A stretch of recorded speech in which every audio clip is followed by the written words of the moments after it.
In this video, we'll be making homemade vodka using a modern grain bill of corn, malted barley, malted rye, and oats. We're going to show you the whole process from mash, ingredients, fermentation, and of course distillation, including cuts and proofing. But to get started, we need to go back in time. Way back in time, about 1.5 years in fact. Check out my hair. I'm Emmett with Clawhammer Supply. We got a special guest, Jesse from Stillet. That's gone. And this is the most detailed guide to making alcohol that we've ever created. Here's a list of everything we'll be covering, but in the first part, we're making a vodka mash. What we're gonna do is get our water in, 8.5 gallons to start. We're outside, why don't you just use the hose, man? I mean, if you have like a RV hose that's like food grade, sure. Ours is not. We landed on after a little back and forth. It's gonna be corn based. Cool. We're here in the South, so we got 50% corn, 30% malted barley, 10% flaked oats, and 10% rye. So there's this weird thing with vodka where a lot of people think it has to be made out of potatoes, has to taste like nothing and smell like nothing. But most modern vodka is made with grain. If it's legal for you to do so and you want to follow along with what we're doing, here's what you'll need. 10.9 pounds of flaked corn, 6.3 pounds of flaked Pilsner malt, just over 2 pounds of rye, and 2 pounds of flaked oats. So let's weigh the corn out first, and then we'll grind the grains on top of it, so the grains go in first. 10 pounds, 9 ounces of the flake corn.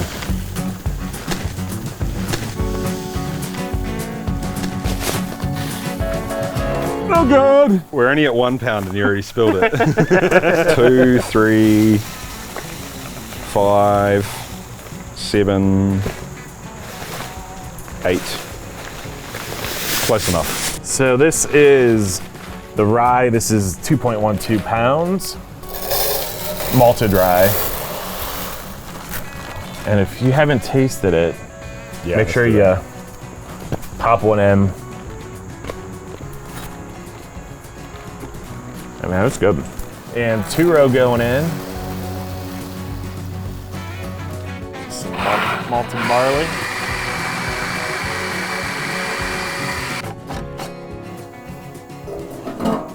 What do you call a tight crush there, Jesse?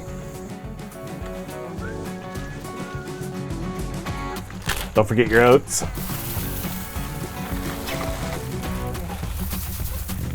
Are you gonna recycle this or just let it sit? I think we'll just let it sit, just so we don't have to worry about what happens. Oh, if we're gonna, go get some taco. We're gonna do a 60-minute mash. We got plenty of enzymes. We could probably do a quicker one, like 40, 45. We're just gonna do a 60. We're gonna grab some lunch, grab a beer, hang out, chill out. Chill. Yeah, dude. So low key, no pressure.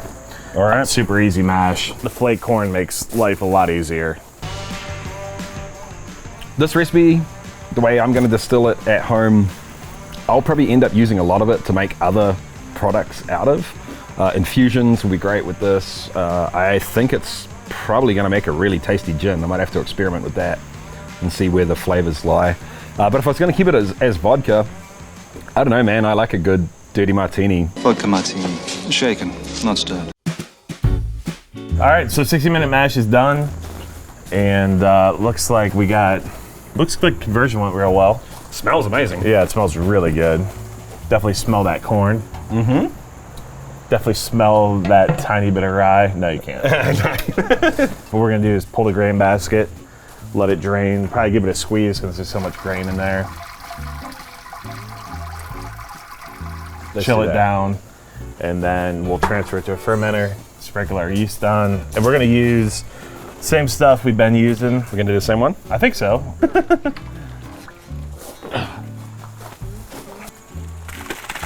It was already a long trip before I got to North Carolina, but we have been working hard, drinking, eating too much food, and not sleeping nearly enough.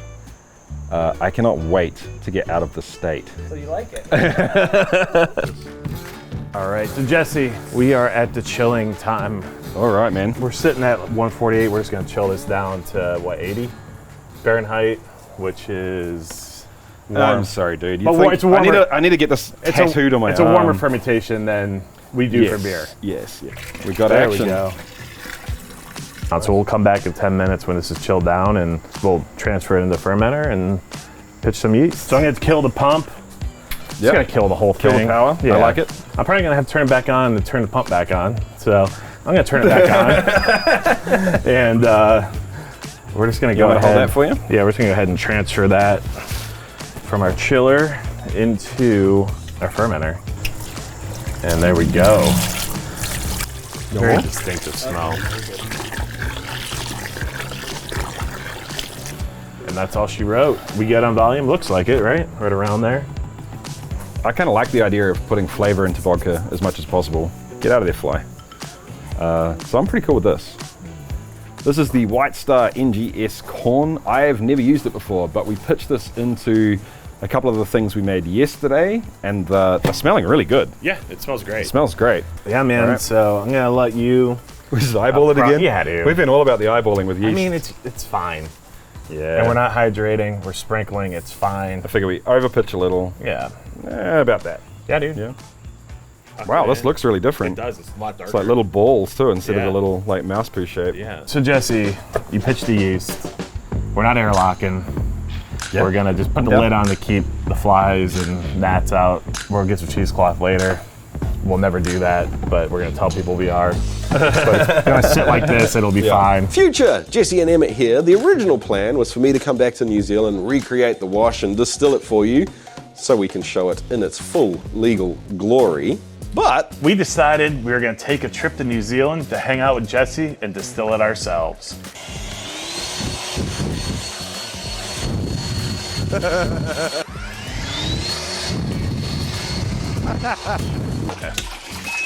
So Jesse, should I put this at 100% of power to get it up to temp? yeah, crank it up to full power and then we'll start thinking about it when we're getting close. Cool.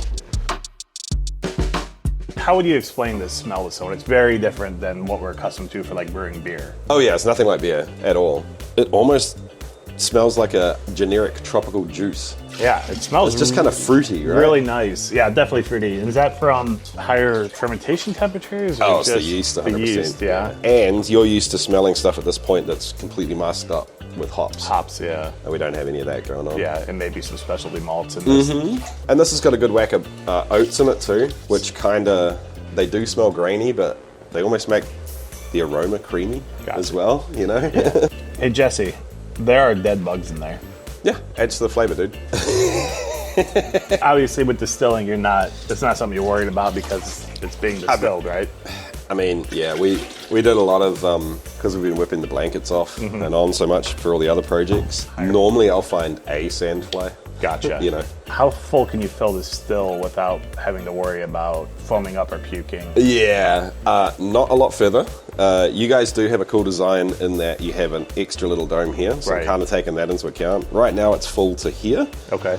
And that is borderline. Okay. Like I wouldn't want to go any fuller than that. We do have another little trick.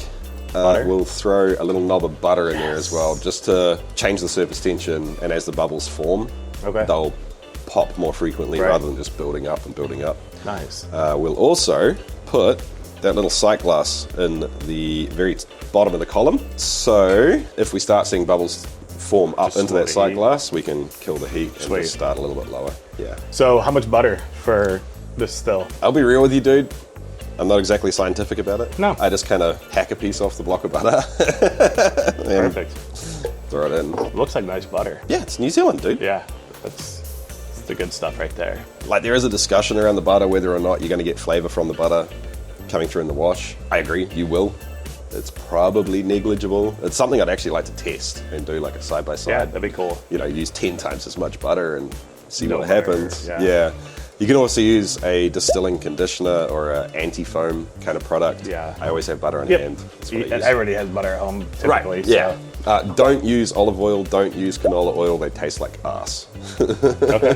This is a really good time to get set up. We've got, maybe 30 minutes before anything really happens with the still in terms of heating up. But we can get our still head set up.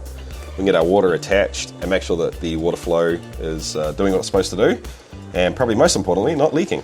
On the water side. Yeah. And on the vapor side, obviously. Once we're up to temp, Once yeah. we're up to temp. Jesse, we have the heating element at 100% of power. How do you know when to turn the heat down so you don't cause issues. The easiest way I've found is just to touch and start feeling when it heats up. If you're not used to this, start touching at the top of the column where it's going to be colder because you can burn yourself. But just work your way down, and when you start to feel the heat creep from the level of the liquid up through the still, you're getting really close. If you have a sight glass, when you start seeing liquid dribble back down, you're getting real close because that means there's vapor getting up past it. It's hitting something cold, it's cooling down, it's coming back down. It's just a little passive reflux. So right now I see it coming down, so I should probably turn it down. Time to turn it down, yeah. Another way to do it would be to look at the thermometer, and pretty much as soon as you see this move, you're running. Probably not quite running, but you're close to running, so it would be time to turn the power down. The reason we're turning the power down, this is a stripping run, so we're not really worried about the quality of the spirit coming out of it. Right. That's not the reason we're turning it down. The reason we're turning it down is if we leave it at full blast, there's a really good chance that even that butter in there won't save us, and the bubbles will just creep all the way out through the still, and you won't be distilling, you'll just be percolating wash. So instead of the vapor coming up, you're going to have like the actual just liquid gushing and out. then you're not obviously not going to have a clear spirit. So when mashing, like in beer brewing, like we're going to mash at a set temperature. And then with distilling, people are always like, what temperature should I distill at? Yep. And what's the answer? Right now we have a pot still set up. Right. So it's a flawed question. And the reason for that is we're boiling a liquid. Yep.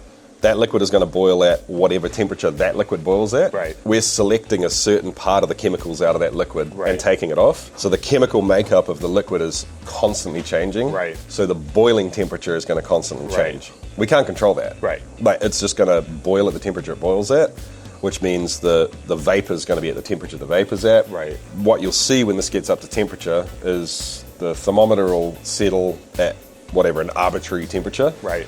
And throughout the course of the run, no matter what we do, if we're collecting vapor, it's just going to slowly get hotter and hotter. Right. So instead of setting a set temperature, we're just going to run it in percentage of power, 0 to 100. At the beginning of the run, like right now, we're at 100%, but we're going to crank it down now just so we're not blowing it through like you were talking about earlier. So what should we drop it to in terms of percentage right now, do you think? You know what, dude? This is a new setup for me as well. Okay. Like we've got so I'd say, you know what? Let's go down to 50% power, and we'll just see what happens. Okay.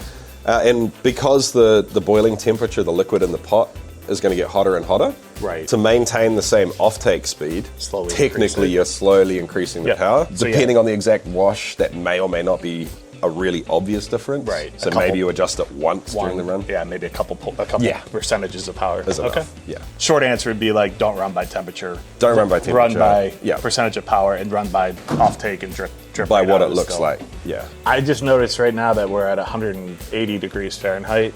And I know the boiling point of methanol is 154 degrees Fahrenheit. Is methanol a concern, and why we're at 180 and why has nothing happened? Yeah, right. Yeah, it's a really common question, dude. I think when you first get into this and you start looking up numbers and boiling points, it's a really logical assumption to jump to, but it's not that cut and dry. It's not that clean. It's not that easy. We're not dealing with individual chemicals by themselves. Right. It's a solution of all of the things mixed together. Right.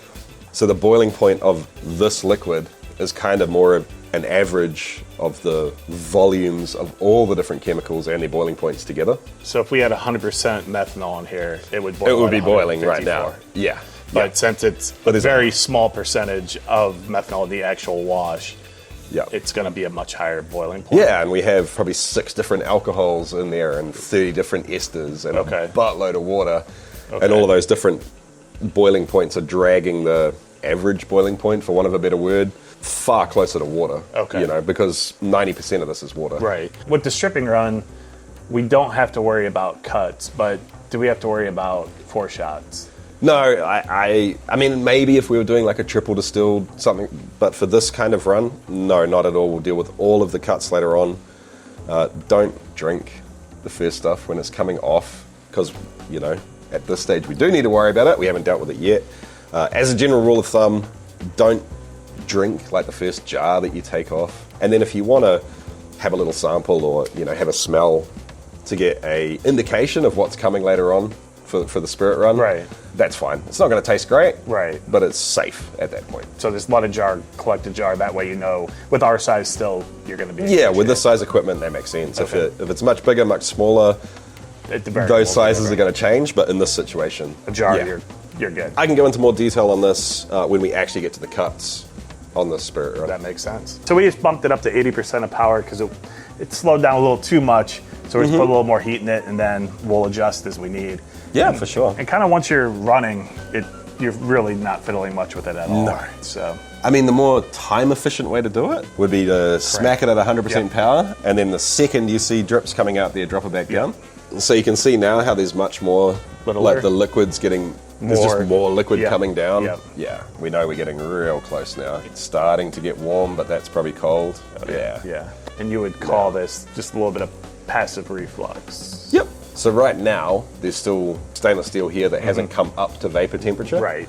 So it's knocking all of the vapor that's generated back down. Once it comes up to temperature and the vapor's flowing through, it's more about how much heat is being conducted away from the column. So if you had copper here, for example, you'd be getting more passive reflux coming back down through the still. Gotcha. And that'd be why people would pack their column with copper packing to add a little bit more passive reflux or to get more copper in the run. So it's a great way of illustrating it, actually. I've never done that. But if you follow one drip right now, did you see how that drip just streaks down the side, coming straight through? The way reflux works is that it's forcing interaction between the liquid coming down and the vapor going up. So right now, any one single drip or molecule, or however you want to think about it, is just going whoop, straight through. By adding packing, any individual drop goes like dancing it takes through. a path that's 100 times longer, which gives 100 times more opportunity for that interaction to happen. Gotcha. So the amount of reflux you're sending down, I think about in a ratio of how much vapor is coming up versus how much is being sent back down. Okay.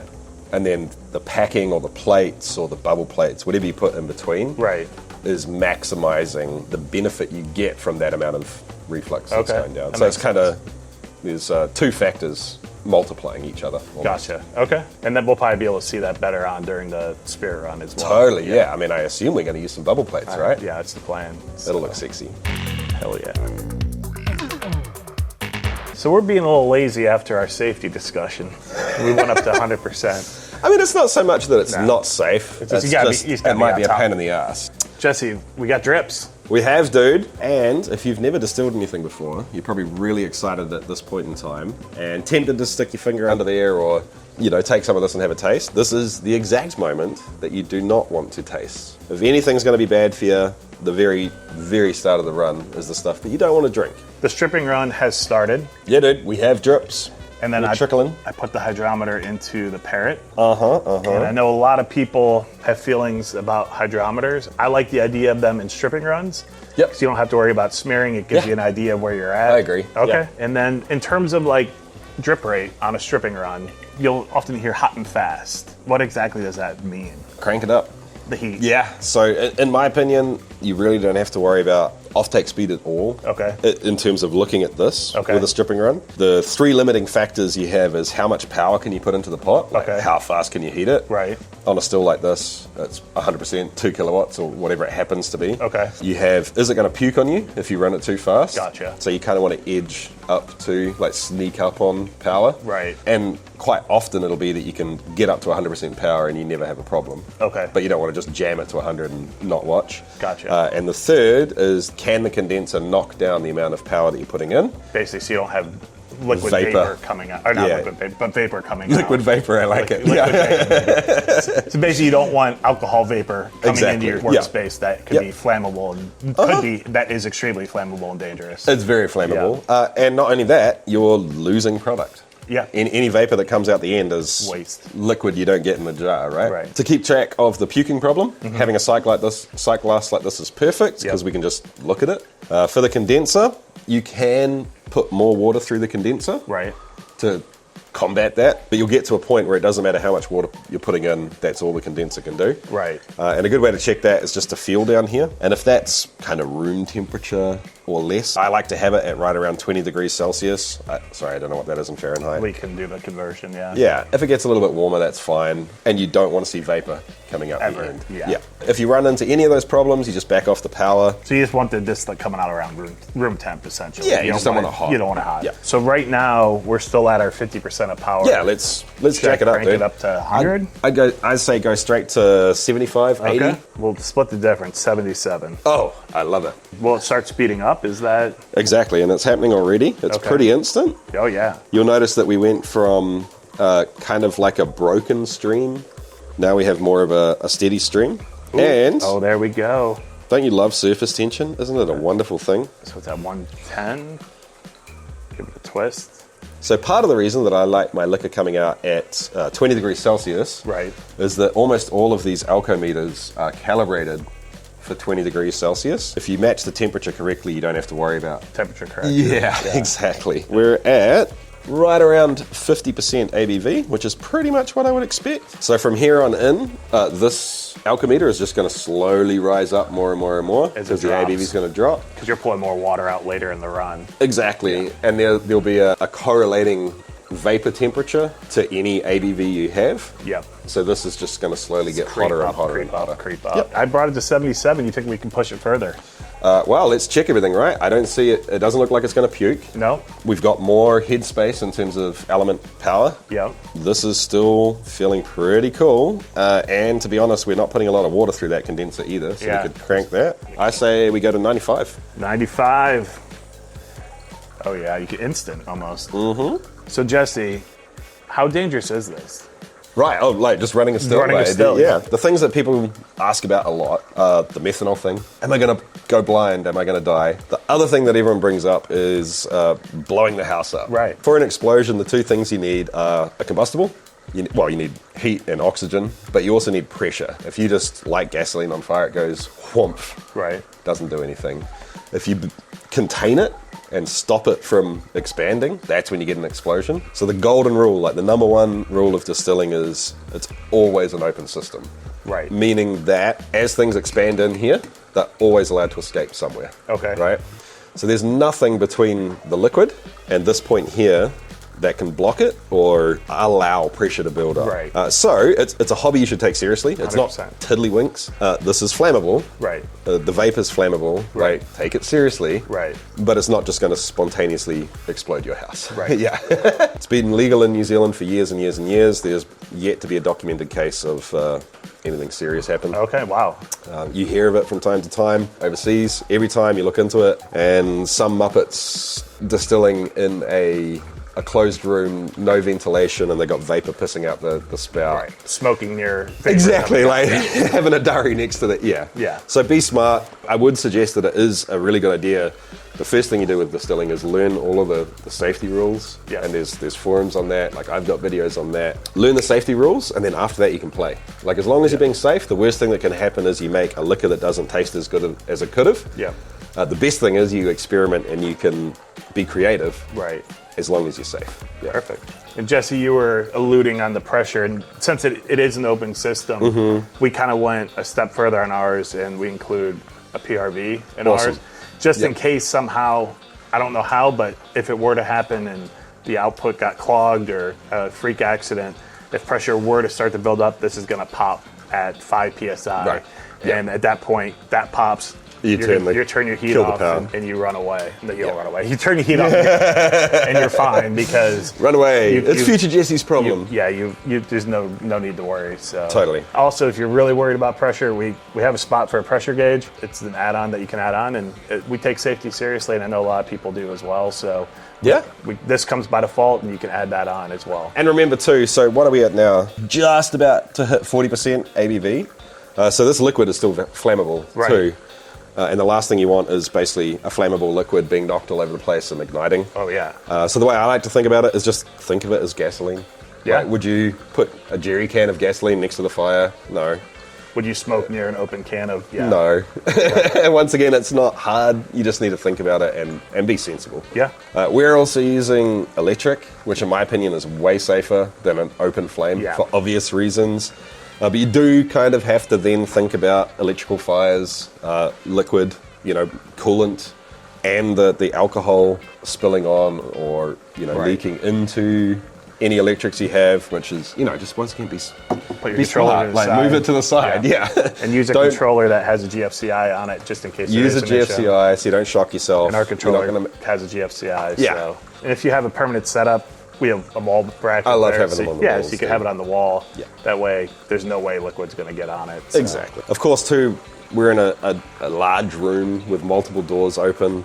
A nice breeze. Yeah, it's good. So have ventilation. You can get pretty messed up Like you can get quite drunk just breathing alcohol vapor. Yeah. But more importantly, you don't want to get to the point where it can Affect your like judgment. literally combust.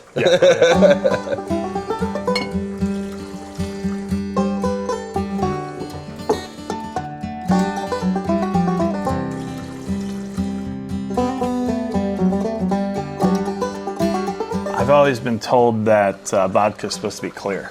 Yeah, it's a little cloudy, slightly yellow. This very, very seldomly happens with a sugar wash or sugar head. Okay. But when you do really high percent of grain, honestly, dude, I don't know what it is. But there's something about all grain, especially when you start getting down below 40% ABV. It can look pretty gnarly, dude. Yeah. Like, have a look in this bucket. Like, you see all that stuff sitting on top? The kind of scummy, oily, minerally looking stuff? Totally normal for an all grain run. For the stripping run. Okay. You do not want it looking like that on the spirit. So if it's looking like that on a spirit run, abort. No, I honestly, if it was looking like that on a spirit run, I would say finish it and then run it again. Okay. Yeah. So Jesse, when we set up the stripping run, the configuration of the still, this is a little bit different than you'll see it on our website. What's your thought process behind this? Kind of the same as how we're running the still. I'm not worried about the height of the column because we're not looking for reflux, we're not looking for passive reflux. We're just trying to collect vapor from here, condense it, and get it into a jar. I guess having a good amount of copper contacts like you have here is really good. Copper anywhere is always better than not, but we don't need a big ass column, we don't need plates. Okay. We just need to collect the vapor and condense it. So for someone who wants to make vodka, buying the bubble plate still and then adding on the sight glass is kind of perfect for the stripping runs, but then you get the plates for your spirit runs would probably be a really good setup for someone trying to jump into vodkas or gins or something like that. The bubble plates are really versatile. You can use them for a lot of different things. And those hybrid stills you sell, you can make pretty much any spirit that exists. With that setup, maybe a few little extras like this help, you know. Perfect. So this is pretty much a perfect stripping run setup. Yeah, there's nothing I would change to make it better. Okay. Maybe you could change it to make it easier or fit your space or... And it's all modular, so you can do whatever. That you're getting into personal preference and logistics, not good. Yeah. Do you know what I mean? Yeah. A stripping run is always run as a pot still. A pot still is the simplest form of distillation there is. We've got a pot to boil the liquid. We've got something to collect the vapor and move it over to a condenser, which turns it back into liquid. The parrot, is there an easy way you can explain how that works to somebody? So a parrot works kind of like an artesian well, like we're collecting higher than this. So it allows the water to come, or the liquid, I should say, the distillate to come down through the bottom and then flow back uphill or against gravity, allowing us to take a real-time reading of the ABV as it's coming off the still. Hey Jesse, we're swapping out another jar, but that one has black specks floating in it. Is that like, should we dump this? No, 100% not. Are you sure? This is normal for a stripping run. Once again, if you saw it in your spirit run, I'd be really concerned. Okay. Some people like to put a coffee filter, like just rubber band a coffee filter over their jar to get rid of this crud. Okay. Before putting it back in. I honestly don't care. Okay. I'm going to throw it straight back in. I don't think it's got any adverse effects at all. I'm not worried about it. And will this happen on a sugar wash or? No, in my experience, it's specifically a grain thing. Okay. And that more black kind of stuff, rather than like this oily, scummy stuff, happens even more with corn. Okay. I mean, I guess maybe there's a higher oil content in corn. These little blacks that are more minerally, specky, almost like soft crystal kind of things are much more likely with barley, in my experience. Okay. So toss it in and then it'll be left behind in the spirit. It won't come through on the next run. Okay, cool. All right, dude, we're under 10% on our third stripping run. So I think we can turn the still off. Yeah, I think we're good. And I'll be real with you, man. I need some fuel. Yes. I'm fading fast. Foursquare? You happy to head down to the local Foursquare? Get some tucker? I'm sorry? Come again? Shall we go to the local convenience store and purchase some food? Yes, please.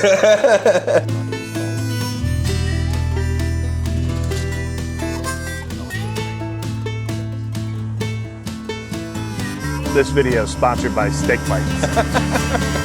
Jesse, we're done with a stripping run. Yeah, cool, man. So we'll take the still head off. Okay.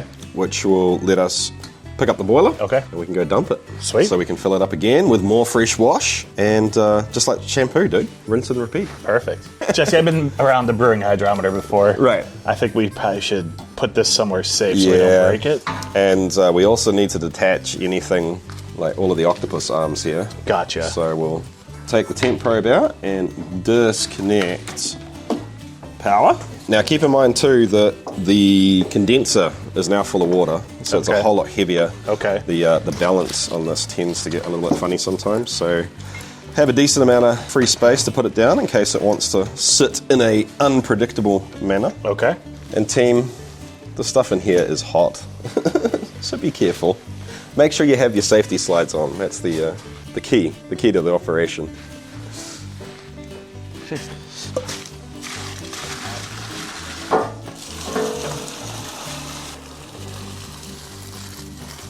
Oh, power cord. You They're look good. like can you do your very best Popeye impersonation? So all of this stuff, which is the results of the stripping runs, Okay. is generally called low wines. Okay. And I'm guessing we're in the 22 to 28% range, which Okay. is totally fine. If you're starting with a really high ABV wash, Right. or you're being lazy and not going down low into the stripping run like we talked about before, Right.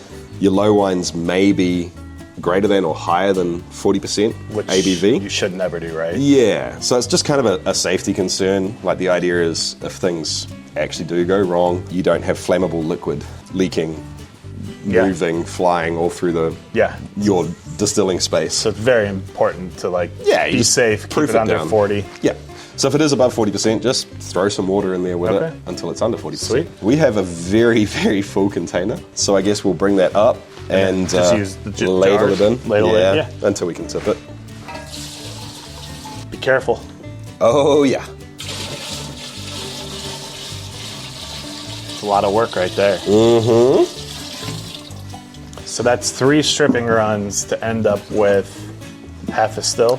We only had 7.5% ABV. So if you're up around 10% ABV, 3.5 times your still size and wash is probably pretty good. As your ABV drops a little bit, obviously you get less total volume. The important thing to remember at this point in time is you need to have your element covered At all times. and not at, not for the beginning of the run when we've finished. At the end, yeah. Looking at this, I think we're good, but a nice little trick is to save even just a litre, 2 litres in your fermenter. And if you get to this point and you're feeling a little bit iffy about having volume, you can just add water in, obviously, but why not add another couple of scoops of the wash just to give yourself a buffer. So if you're planning to do this at home, if someone was planning to do this at home in New Zealand, obviously, you would need to make 4 times the amount of mash in order to get to the vodka stage. Yeah, I say 3 to 4. Okay. So if you're pushing a higher ABV, 3 would be enough. Like Okay. if you're at 12, 14%. If you're really flirting with the bottom end, like we are, like 8% ABV, 4 times. Okay. So 4 times the volume that you can fit in the still as wash. And that means 4 stripping runs. Yep. Gives you a full charge of low wines. So if you're short on time, you can do a stripping run on a Saturday, Sunday, save that, come back next weekend, do 2 more stripping runs, and the following week do a spirit run. Like you don't have to do it all in one day like us. No. We're just here in short time. We're smashing it out as quick as we can. What a lot of people do is they'll brew 30 litres of wash, strip it, put it in an old keg or stainless steel glass container that's sealable, and do that 3 or 4 times over 6 months, brew Until it a little they bit, have enough. strip it, until they've got enough, and then they throw it in. Makes sense. Well, should we start heating it up and get our still configured? Or Let's. We got to build a still, man. So how do you know at the end of the run that you're still covering your element? I guess it's kind of become a little bit second nature for me. I just kind of look at it and think it's good. But to answer you more specifically, I look at the pot and try and figure out how much volume I have between where the liquid is now and where it has to be to cover the element. And liquid's not going to just disappear, right? It's going to be a different ABV, sure, but anything we collect into our jars as spirit is coming out of here, and that's how much it's dropping it by. So, figure out what the delta is in terms of the volume you can lose, and then don't collect more than that.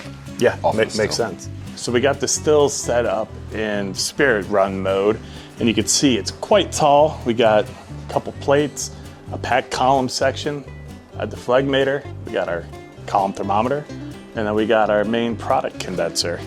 And right now, if you take note, you can kind of see vapor just starting to enter that first section. And now we just got to wait for it to fill up to here, to here, to here, to here, to here, and then we're there. You heard a strange sound you didn't like, and you told me to kill the heat. Yeah. So I turned the power off. What happened there? I could just hear vapor escaping from somewhere, like a Okay. hissing noise. It's not something to stress out about, but Okay. it's definitely something to keep in the back of your mind. You know, going back to the safety stuff we were talking about. Right. If you have vapor pouring out somewhere and you don't deal to it, as we were saying, it's not good to be breathing it in. Right. It's a fire hazard. It's always better to just shut down. Assess the situation. Yeah, fix it up and then get back up and running. Okay. Thankfully, we had a relatively intense vapor leak, so it was easy to detect. Another trick that you can use, especially if you're new and you're not, like I actually noticed it looked funny, like the vapor didn't look right. You're like, the why bubbles, is it bubbling? yeah, it just didn't look like there was enough pressure going up for the amount of noise there was. Gotcha. You can use a little mirror and hold it over and just sort of go around every joint with the mirror, and if there is a leak, it'll fog up. It'll steam up. Okay. Yeah. Just like in the shower. Exactly. Okay. And then we were also talking about, since it's we have the 3 bubble plates, we also have a copper column packed with copper packing material. Then we have the deflag on top of that. Then we got the column thermometer adapter. We're pretty tall. So you were saying it's not a bad idea just to tie it up Yeah. a little bit if you're, Yeah. and we have the perfect place to tie it here. So we might as well take a little pressure off. Yeah, so this is basically a giant lever, and we've got a weight hanging off the side of it. This is full of water. Water, yeah. You know, so this might be 2 kilos, like 2 kilos, 3 to 8 pounds or something, pulling it to the side. So if we can Okay. just take a bit of that pressure off, Yeah. that'll often really help ensure that all the gaskets are seating properly between all the pieces. That makes sense. Yeah. When people hear about like bubble plate stills and deflagmators and multiple condensers, people kind of get overwhelmed. Right. But with the way we designed our still, we made it simple so you can just run your cold water into your main condenser. Yep. And then you can run your water out of your main condenser into your deflagmator. And then out of the deflagmator is the wastewater goes out. Yeah, so you, sure. So you only need really one water connection in, one water connection out. One in, one out. And we Yeah. kind of designed it like that, but if you did want more control, you could run 2 separate ins so Totally. you could regulate them independently. Yep. So Jesse, we crisis averted. You fixed the leak. We acted appropriately, killed the heat. Can you kind of explain, I guess, the configuration and exactly what we're doing to make this vodka? Yeah, sure. So when you're making vodka or any spirit where you're trying to get to a higher ABV, the aim of the game is to create reflux. Okay. And really simply, reflux, if you imagine there's liquid in the bottom of the pot boiling, there's vapor coming up, and it comes all the way up through the column, and it hits the deflag. And the reflux condenser's job is to decide how much of that vapor we're going to let go over and condense into our jar, and how much we're going to send back down the column as reflux. We're sending almost all of it back down at the moment. So we're getting a slow drip over here. Most of it is coming back down. And the idea is that if you think of any one drop of liquid or molecule, however you want to think about it, it comes up to here, hits the deflagonator, and gets sent back down through the column. This column is packed with copper scrubbies. The scrubbies and the plates do exactly the same thing. All they do is force interaction between the liquid going down and the vapor going up. So the vapor going up likes to strip the lighter compounds, aka higher ABV, the alcohol, out of the liquid going down. And the liquid going down likes to grab the heavier compounds out of the vapor and drag it back down. So every time we force interaction between vapor and liquid, essentially what's going up becomes a higher ABV. So in effect, what we're doing here is we've got multiple distillations happening all at the same time. And it just basically saves time. Yeah, it smaller allows column. you to get to a really high ABV. So Gotcha. with the pot still, you know how it started, like let's say theoretical numbers, let's say we started at 60% coming out off the spout. Right. Doesn't matter what we do in terms of how we run the still, that ABV is just going to keep dropping and dropping and dropping all Right. the way down to 0. With a setup like this, you're able to hold a really high ABV for a long time. So say we start at 10% in the pot, we might be hitting 93%. When we get down to 2% in the pot, it's still coming out over here at 93%. And all due to these the multiple distillations, or theoretical distillations happening in the column. So if you could sample, like if you could pinch a little bit of this alcohol out of the bottom plate and the top plate, this might be 70%, 80% at the moment. Up here, it's probably going to be over 90. Oh wow, okay. Yeah. So like I said, the thing that gets us that higher ABV is the interaction between liquid and vapor. The more we can force that, the easier it is for the still to get a higher ABV.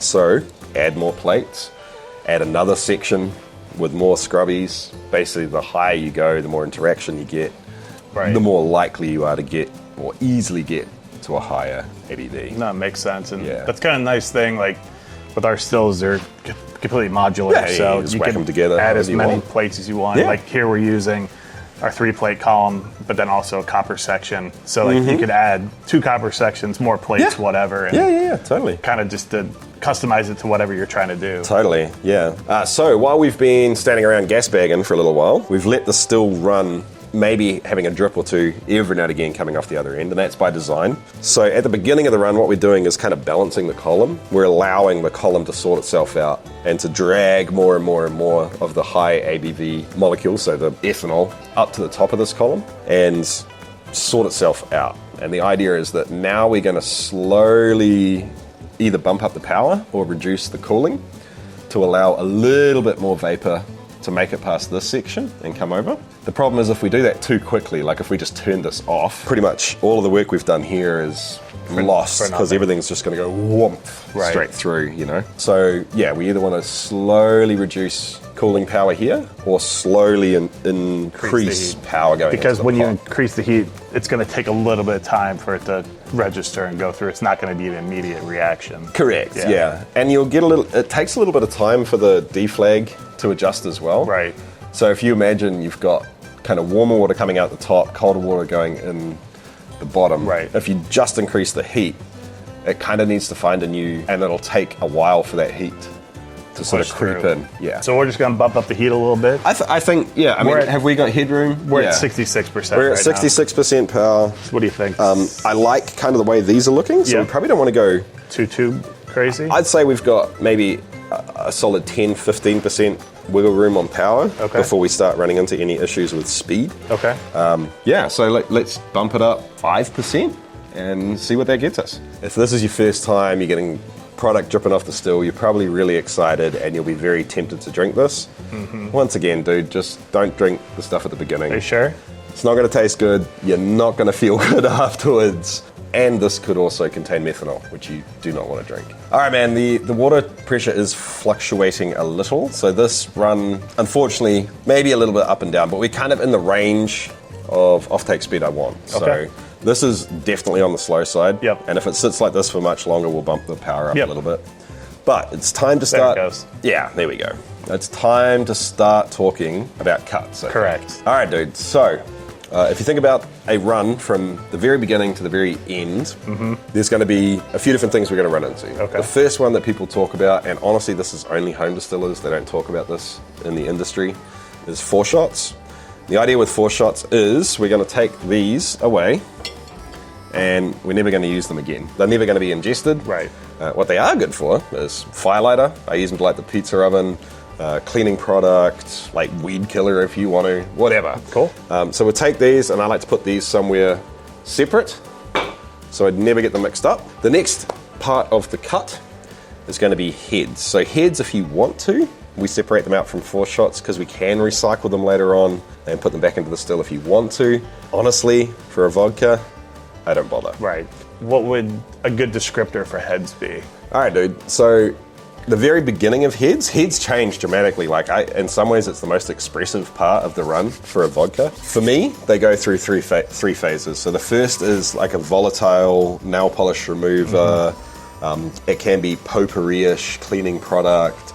Think something you're spraying on your oven to degrease it, or like toilet cleaner or something like that. Unpleasant a little bit. Yeah, and very volatile, and they just smell very boozy. Yeah. Nail polish remover. Yeah. Great way to describe Yeah. that. After that, we're going to run into a point where it just kind of cleans up. Okay. It smells like it's clean. Okay. It may even kind of taste like it's clean. That real harsh booze will fade.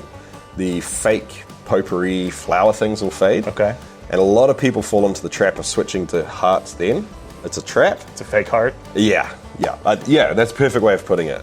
Because right after that, we're going to get another weird little flavor, which some people talk about as rubber. Not burnt rubber, more like changing the inner tube on a bike. I've heard it described as infant spew as well. Okay. So like a really little young baby that's just throwing up milk.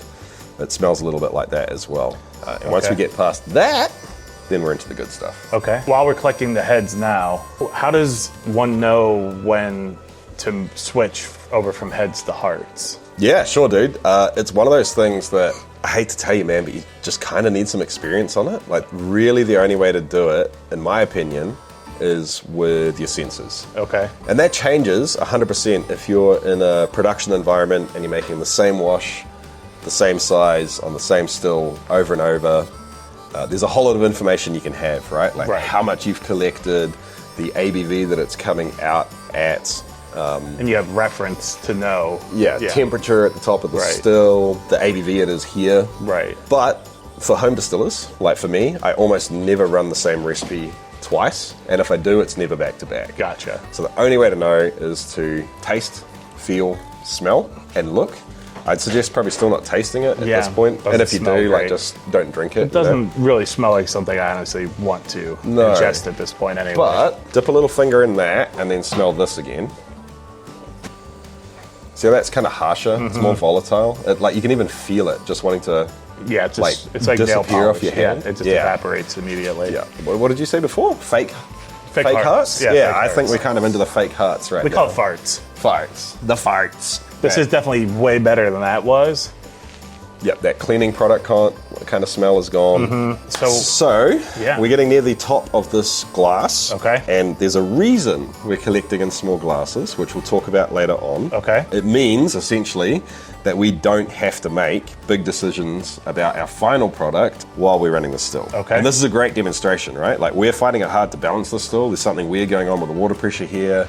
We're kind of tooting around with other things. We can't focus on making cuts. Right. We can do it later. Okay. So, do you mind grabbing another one of those glasses there, my dude? Yes, sir. So, I'm going to take a little taste now. Ooh. I'm just starting to get that kind of rubbery sweetness. A lot of rubber. Yeah. So, it's not burnt rubber. It's not like doing donuts. It's not like Band-Aid-y rubber. It's kind of a sweet, almost sickly, stuffy flavor. And it also feels, to me, it almost feels powdery on my tongue. Like, it's not really piercing like the high up alcohol. It's less like being electrocuted in your mouth, more like licking sandpaper. I think we'll probably end up collecting most of this jar. Okay. But if we get to the point where we start to think we are getting towards parts, what we can do is, instead of collecting a whole jar, we can collect little part jars. Yeah. Okay, that makes sense. So it's like, hey, we think we're getting close, we're not sure. Let's err on the side of caution. Yeah, we just give ourselves more resolution. Okay, yeah. Yeah. Because less volume each one and less waste if you do make Exactly. a poor choice. Yeah, because imagine if it's bad, but then actually it's good. Good, yeah. It's all bad. It's all bad because At we've that got the point. bad in it. Yeah. I often forget alcohol coming off a still at the beginning of the run is hot. And I pretty much already blew my taste buds out. So, really good point, dude. I forget that I'm used to this. And it's not like a macho thing. You It's just just do it I'm a used lot. to it. Yeah. And there's a few little tricks. Like, for example, every time I go to put it in my mouth, I fill my mouth with spit. That would And I'm diluting it on my tongue, I kind of gotcha. thing. I just burnt my tongue. Yeah, and Yeah. you do just, you know, people that drink whiskey for ages will end up drinking 55, 60% barrel proof whiskeys, and they can taste what's in it. Right. It's You not, give that to someone that normally drinks beer, they taste nothing but burning. yeah, it's just right? burning, yeah. So, a couple of little tips. What you can do is do you want to just show it? Yeah. And I would 100%, if you're going to be doing it off the still, suggest that anyone that's new to this do it. Because I'll be real, trying to taste 90+% vodka. It'll blow your mouth. Yeah, you said it before, dude. Like, once your senses are blown out for the day, You're done. it's a good 2 or 3 hours before you're back in the game. Yeah. So, you're going to need one of these. Okay. And Bend it stick up? that. You can bend it up if you want to, but you just want to put that one under the spout. Okay. And about half fill it. And then, really simply, you just get the same amount-ish of water. Okay. Mix the two. Stir, stir, stir, and then down the gullet. Vodka's tough for me. Right, me too, because I'll be honest, it's the spirit I care least about.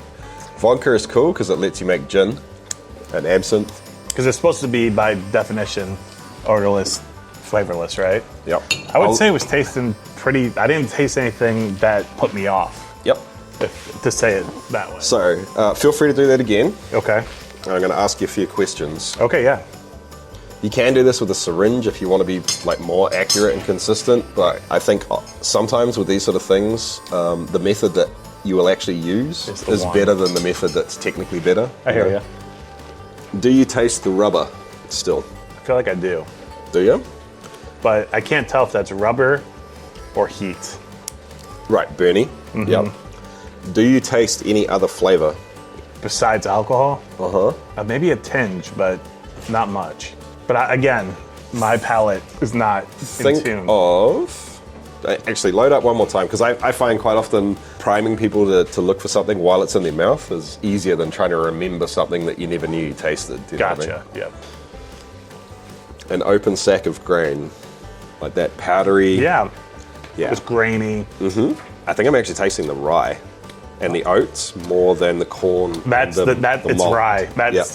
That's what I was picking up, and I forgot we put rye in this. Yep. When you have like a rye whiskey or a rye vodka, it Yep. has such a distinctive flavor, but I just couldn't put my finger on Yeah. it. And I thought it was heat, but it's just the rye. Yeah, and to me, it's a similar sensation you can get from And rye. I have a hard time distinguishing unless I know Yep. one's in, because they, to me, have a very similar, I can't tell if it's a burn or...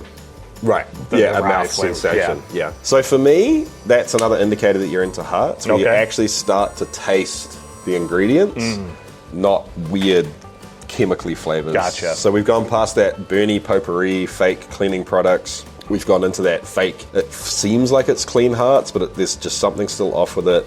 We've gone through that rubber baby spew thing, and now we're starting to detect flavors from the actual ingredients. It's a really good indication that we're very close to hearts. But Okay. once again, we don't have to make decisions now because we're collecting into these. So we could maybe collect up to here. I think pull we'll do it, one more small jar and then start collecting, just to be safe. And then we Yep. can come back later and assess this. totally. Okay, that makes sense. All right, Emmett.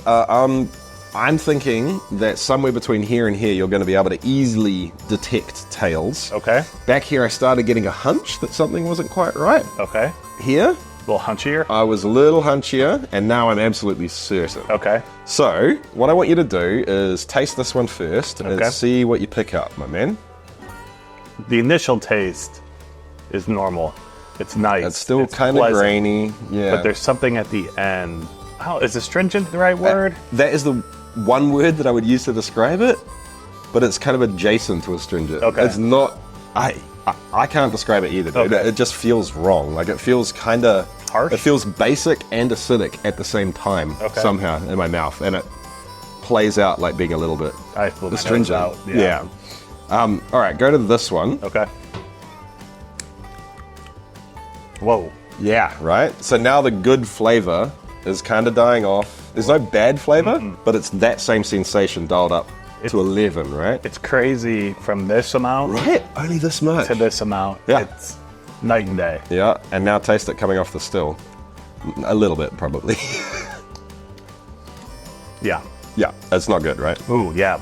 But I just got, like, that's good-ish. Like, that's good Like- with a little bit of weird. Yeah, there's there's a little voice in the back of your mind saying maybe something's not quite right here. This Yeah. is, like, obviously, I could pick this up, no Yeah. problem. This is, like, there's something wrong. for That is sure. not digestible. Yeah. A human should not put that in their face. Yeah, just got The closest I've come to, I think, really describing this flavor is cement powder. It's kind of like petrichor, like the smell of rain hitting hot asphalt or cement, but dialed up to 100. So we could keep running the still and collect feints to put into the next run. right.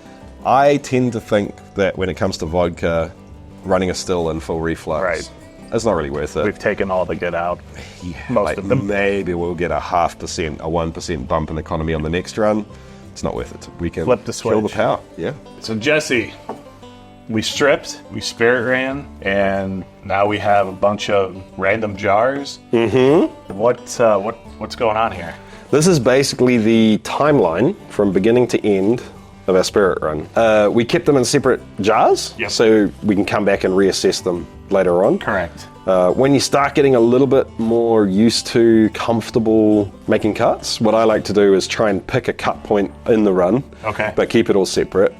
Yep. You know, remember where that cut was, come back the next day and see if you made the right decision on the fly. Right. And then you'll get to know, You have your senses about you maybe the next day or... yeah, and you know that if you made the right call in the fly for 3 runs in a row, maybe you don't need to do this Yeah. anymore, you know? So there's one standout. There's a tall glass in the middle. Yeah. Can you kind of go into why you went with a bigger one in that area?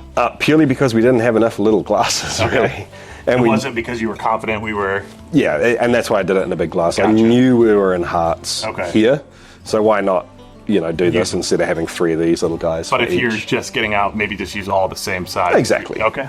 Yeah. Perfect. We made the cuts right here, but now that we have this, how do we assess what What's we're going good? to keep for the vodka? Yeah, cool. So step 1 is remember the little tips we gave you before. Don't go sticking your nose in here and taking a big whiff. You'll Right. blow your senses out. Right. If you're not used to tasting high-proof spirits, don't go Water it down. tasting it. Yeah.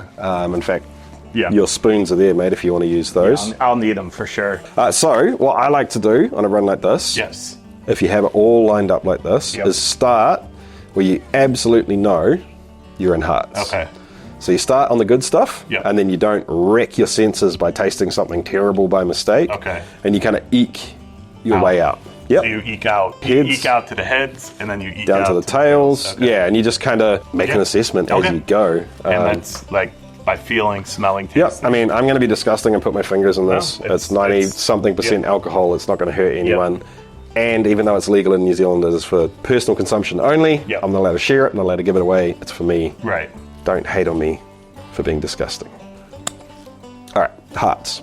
Cool. I know that's hearts. You can do it with your spoon. I'll get some water for you. So it is clean. It's going to be a little bit fighty because you're still drinking 50% vodka, Yeah. right? But it's clean in terms of there's no weird mouth sensations. That's nice. There's no terrible flavors. Super clean. We can. Tastes like a very, very nice vodka. Yeah, and I'm getting a little bit of the grain Yeah. and characteristics from the wash as well.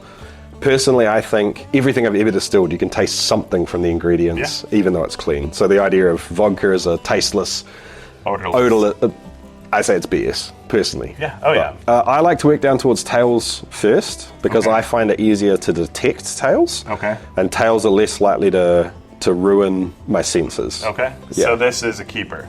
That's a keeper. We know it's a keeper, and So that's. should we dump it in there now, or Yeah, let's leave it. Maybe Okay. we'll just. What if I we'll see. forget? No, we won't forget. Okay. So I'm going to skip 2. because you're confident that's going to be good? I'm confident that's going to be Okay. good. So here, let's tee you up. You get a bit of water in. Oh, there you go. So this is 2 over from the one we know is hearts. I think it's good. Yeah, it tastes I don't nice. taste anything wrong with that. No. So I'm going to jump 1 more. Okay. I mean, it tastes almost identical to this one. It's just the flavor's changed a little bit. It's a little bit more intense on the grainy side of things. I think maybe a little bit more of the barley's coming through. I like that better. It's yummy, yeah. Maybe the rye too, actually, now that I Yeah. think about it. Yeah. That does have a rye flavor. All right, so we know we're good to here, right? It tastes hotter, but that's the rye, I think. It could be like almost like a, not spicy pepper spice, not chili spice, but I don't know, like a spice blend, botanical spice yeah, blend. yeah, sort of, that's a good way to put it. There you go, mate. I'll give you that and you can Yep. do it yourself. So I'm going to go to here. So this is 1, 2, 3, 4 over. Now, I'm being real careful with this one because you see 1 jar over, we went down to taking a tiny little volume, and that's because on the still, I was pretty sure, like I just had a hunch about this. Something didn't feel right. I couldn't quite taste it, but it seemed like it was heading towards tails. Right. Let me do that one again. I'm like 95% sure that's fine. That I'm going to think about that one for a little bit. It does something kind of weird on the end, but I really like the mouthfeel on it. Mm-hmm. I agree. Yeah, it almost... But like not in a bad way. No, it almost feels... Vanilla-y? Slightly acidic. Maybe that's it. All right, so if anything, we've probably pushed a little bit too far down this way. Like we could have hit something here we didn't want to find. Okay. So I'm going to come up to the top. So we're confident through here. Confident through here. Yeah. So what I like to do is... Put a little space. We'll move these over. Not even going to go there yet. This one's a maybe. Okay. That's for sure. Yeah. And up to here we're good. Okay. So I'm going to go... 2 over? I'm just going to go 1 up, honestly, because... So that feels kind of the opposite, actually. Like a little bit lighter. Ooh. Less of an oaty mouthfeel, but pleasant. I see no reason. I like that one. All right, so we're keeping that. I'm going to sniff this before I... Now we get down to the hard part of making actual decisions. Have you ever heard of whiskey brain? Whiskey brain? No. Like I'm there. I mean, it is, even diluting it down, it's intense. Yeah, it really is, yeah. Like, I think, since you do it a lot, your palate's a little more tuned in.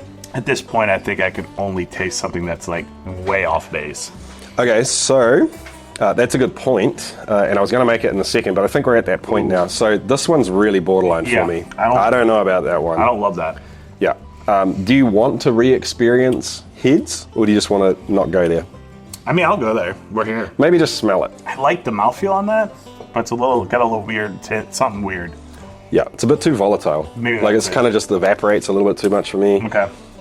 Sometimes you can get away with a little bit of that because you're blending it back with heavier mouthfeel from here. So this one is going to be kind of like our putrid rubber, bike inner tube, baby sick.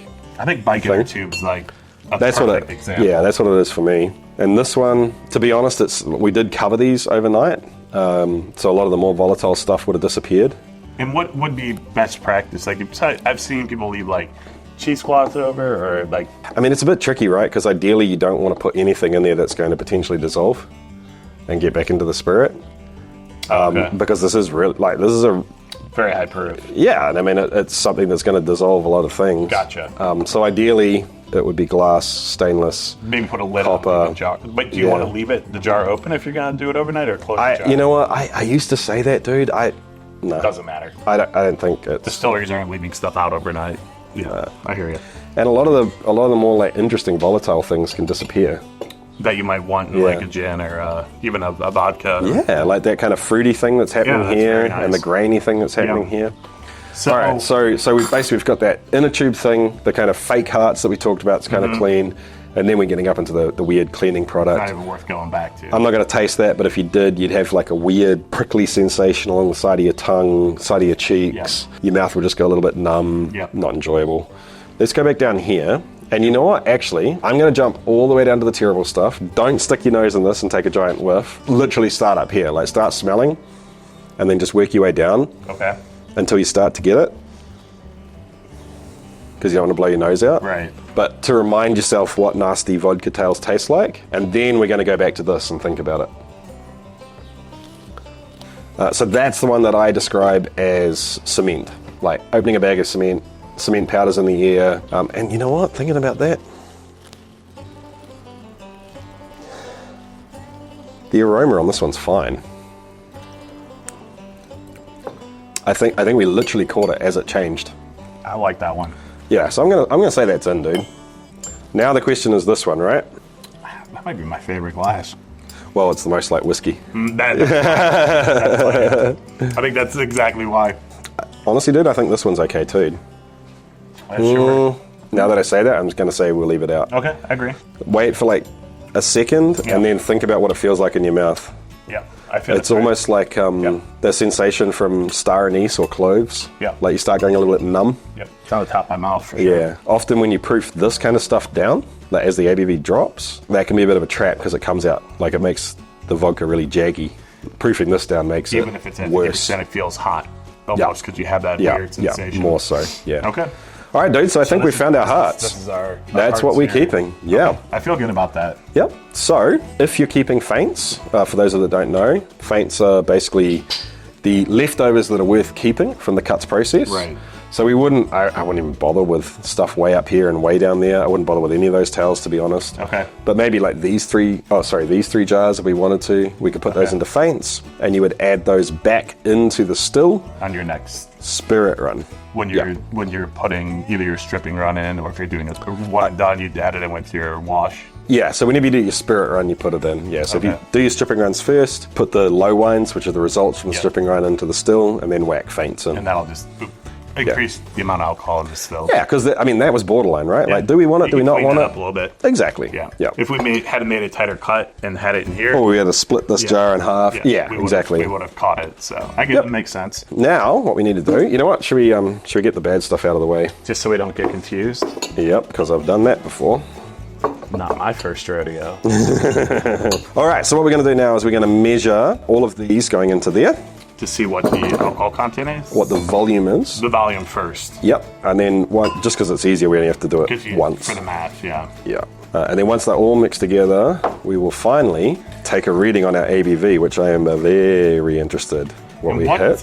And what do you, in the States, most commercial vodkas, 80 proof? Do you go a little higher? You know what, dude? What's personal preference? I almost never drink vodka. I use vodka to make gin, to make absinthe, to make, Something more interesting. we've got, we just distilled hibiscus. That one's rose petals. If you haven't checked out Jesse's channel, he does a lot of really fun, interesting distilling videos, and vodka's probably, it's a mixer, honestly, right? Yeah, that's how I think of it. It's cool in the cocktail, it's cool in the, and whatever. It's not the most interesting spirit to make. What do you think my chances are of spilling this when I tip it? You got it. Dude, look at that. Ooh. So, sorry, to answer your question, No. I normally keep it at around about 55%. Okay. Two things to keep in mind with that. One is it's just less volume to have in bottles laying around. And two is most of the time when I'm doing a maceration, when So that's I'm doing a 110 gin.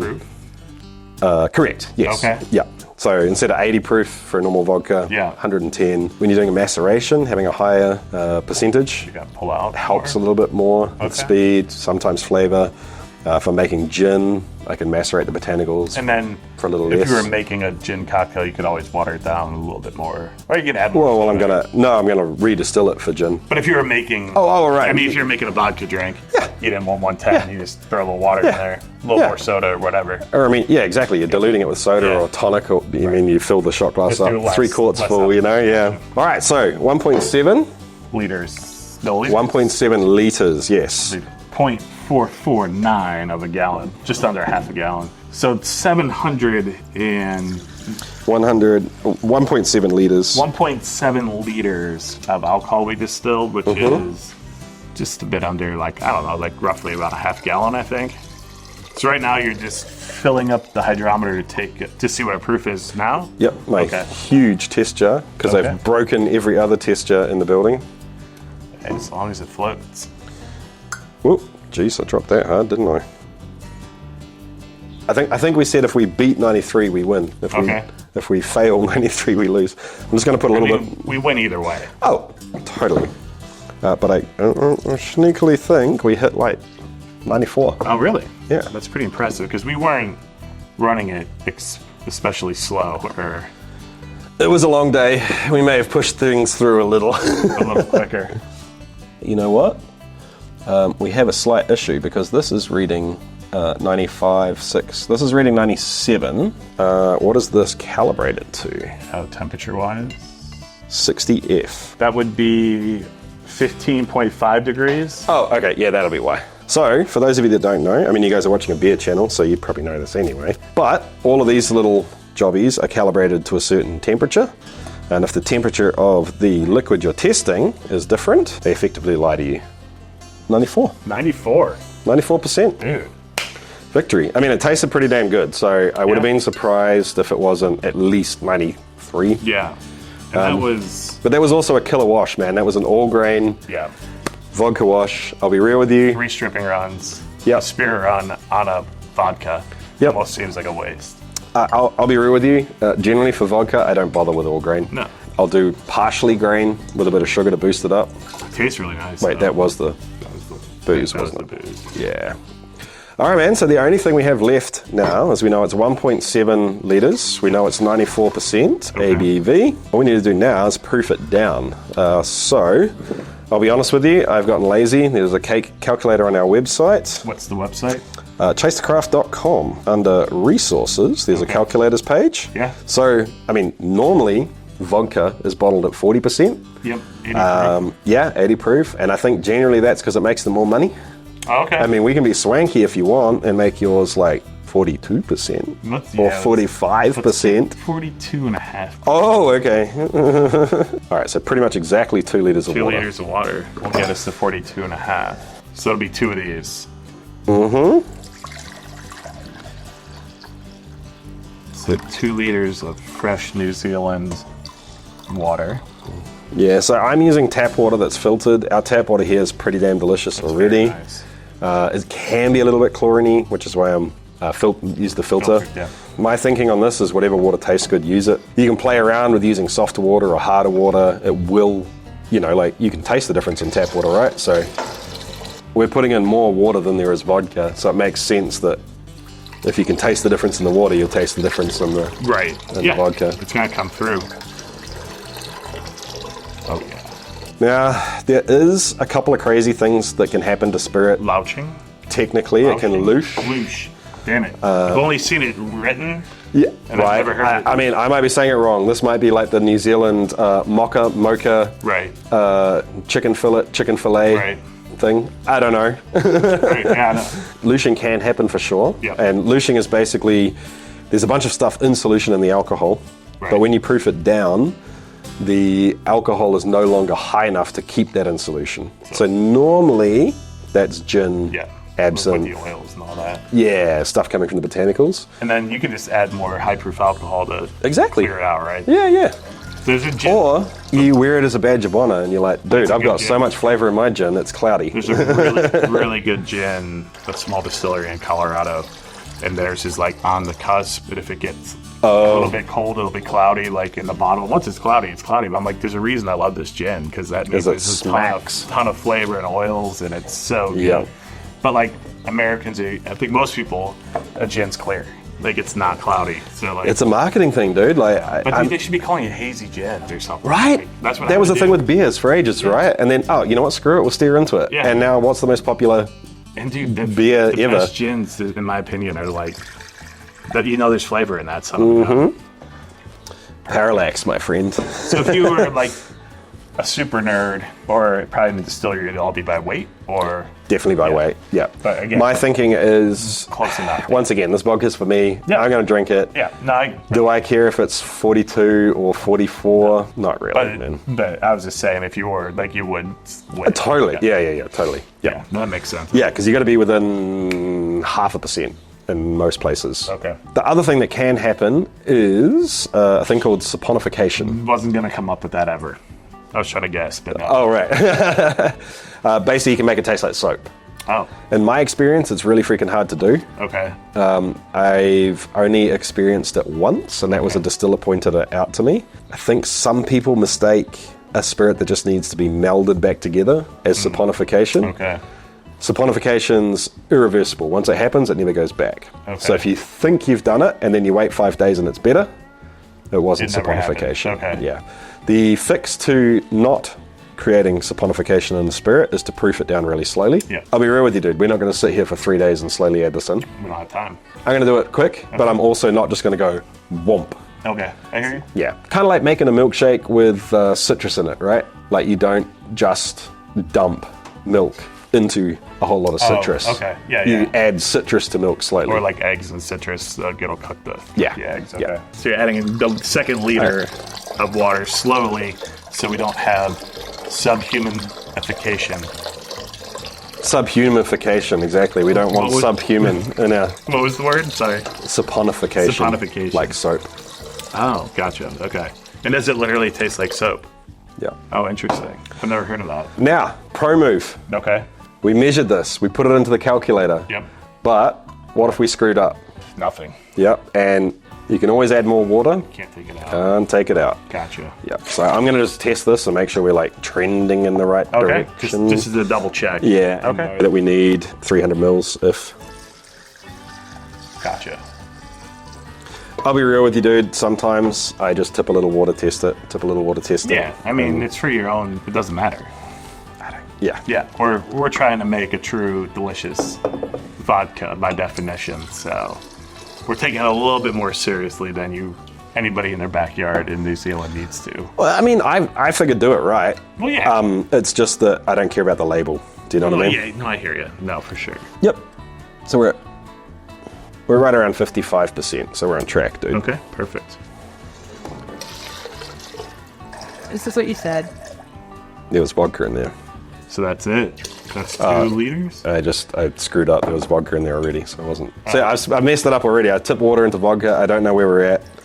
We're now going a little on the fly. Oh. So we're going to do... Less is more.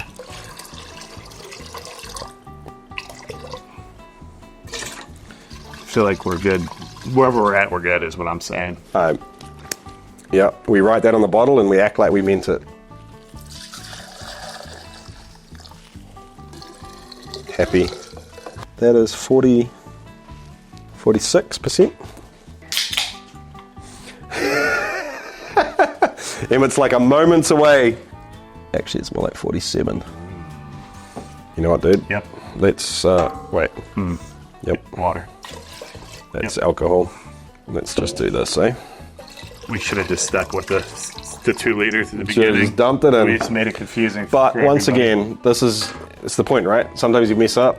Yep. You forget which jar you're using. Once you add more in, the only way to get it higher again, if we accidentally proofed it down to 35%, You can't get it back up. got to stick it back in the still. So should we take one more final? What's that? That's water. Yeah, I know. You're putting more in?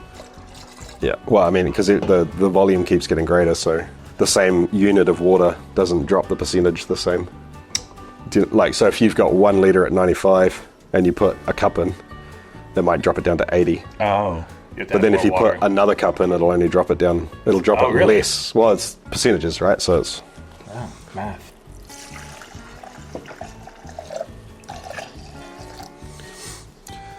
So, all of this seems like a whole lot of work, and it is, don't get me wrong, but if you enjoy it, that's a lot of vodka, dude. When's the last time you saw that much vodka? Yeah. In one place, that's right? A lot of vodka. Okay, did we hit 42.5 exactly? No, we got 42, exactly. I'll take it. There was a little eyeballing going on there, I'm not gonna lie, it worked out. So basically what you want to do is use Jesse's calculator and then- not Jesse's advice. I'm just teasing. But it's a good double check though. If you are a little stressed or worried, just take a reading and then reassess. Well, you can do it again, right? Yeah. You can just measure it again, take a reading. Like you were saying, you can add more water, you can't Exactly, add dude. more booze. Or you could, but you wouldn't want to add your heads or tails in. Exactly. We started with 1.7 litres of 94% alcohol. And then we added just over 2 litres of water. So 3.7 liters of vodka. Kind of, but remember that alcohol dissolves in water. Semi-dissolves in water. So 1 litre of alcohol plus 1 litre of water does not equal 2 litres. It equals slightly less. Trippy, I know. Yeah, it's wild. I have a question, Emmett. Yes, sir. Shall we taste this? Yeah, dude. I'm stoked. All right. Are we going to just do shots? What do you do with vodka? Shots. I would normally be a little bit douchey and stick it in a Glencairn and sip it. With a G&T? Or? No, just to taste it, straight right? up with ice. Yeah, We don't- just it tasted- straight up. It tasted beautiful. Yeah, dude, let's do We're that. not using that. Let's do that for sure. Cheers, my dude. Cheers. Caution, proofing alcohol down like this makes it come out to fight. Okay. It's gonna taste hot and jaggy, and it'll slowly get better with diminishing returns up to about 2-3 weeks. So tomorrow it'll be significantly better than today, but by day 11 you won't be able to tell the difference by day 12. Yeah. But by day 20 it'll get a little bit better again. Does that make sense? Yeah, so Yeah. if we weren't doing this for a tasting video, you'd let this sit down for 3 weeks and come back to it. I mean, even just let it sit 2 days and that'll be 80% of what it's going to be. But yeah, A fortnight, you'd be good. yeah, and he learns. Check this out. Cheers, my dude. Cheers. That's going to be really good, man. That is going to be It's already really good. It's going to be very approachable and quote unquote smooth.